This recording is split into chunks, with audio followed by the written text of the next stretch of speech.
top news of the day.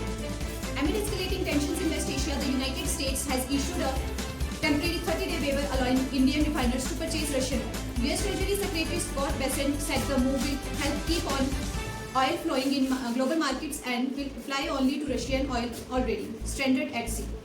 Limiting financial gains for Moscow, the waiver will remain valid till April 4, while Washington expects India to increase imports of US energy.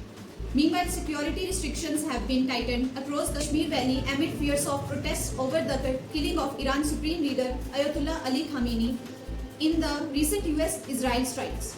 Authorities intensified curbs ahead of Friday prayers, and normal life in the valley has remained disrupted for the 6 consecutive days. In another development, an Su-30 MKI fighter jet of the Indian Air Force crashed in Assam's Karbi Anglong district during a training mission. The aircraft went down around 60 kilometers from Jorhat, and search operations are currently underway. This is no information yet on the pilots.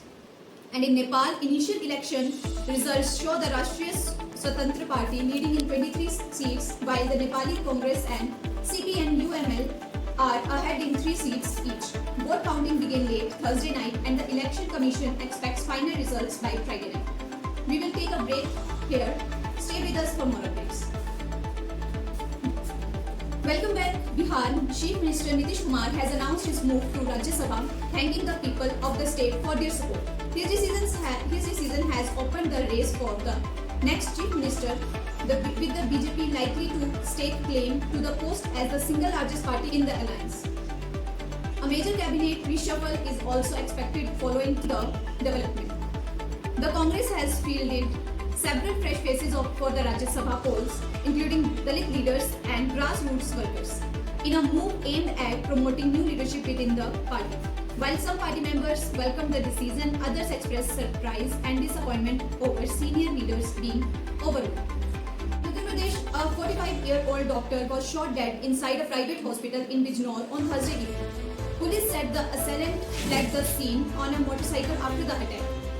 The victim, Dr. Rajkumar, ran Shivalaya Healthcare Hospital in the Nagina area. In West Bengal, the Election Commission has intensified scrutiny of voter rolls after irregularities surfaced during the special intensive revision process. Officials said over 68 lakh voters are likely to be removed from the rolls, with 5 lakh names already rejected and another 5 lakh absent during hearings. Allegations of AI-generated voter IDs and even dead individuals appearing for verification have also emerged. Time for another short break. More news on the other sides.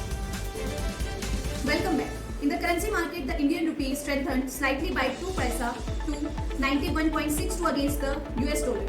The gain followed the US decision to grant India a 30-day waiver to purchase Russian oil, easing pressure on global energy supply. However, weak domestic equities and foreign funds outflows limited the rise. Meanwhile, the ED conducted raids in Mumbai and Hyderabad in connection with a money laundering investigation against Reliance Power Limited. Linked to businessman Anil Ambani, officials said 10 to 12 allocations are being searched, with around 50 needy teams involved in the operation. In sports, Sanju Samson is eyeing another match-winning innings in the T20 World Cup final. The informed batter recently scored 97 not out against West Indies and 89 against England. In the semi-final, helping India reach the summit clash, India will now face New Zealand in the final World Cup in Ahmedabad, aiming for a record 3rd T20 World Cup title.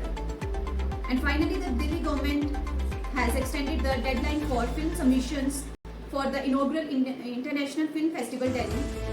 Filmmakers can now submit entries till March 10, while the festivals will be held from March 25 to 31, aiming to position Delhi as a global hub for cinema, art and culture. And with that, it's a wrap on this bulletin. Stay tuned to NMC News for more updates.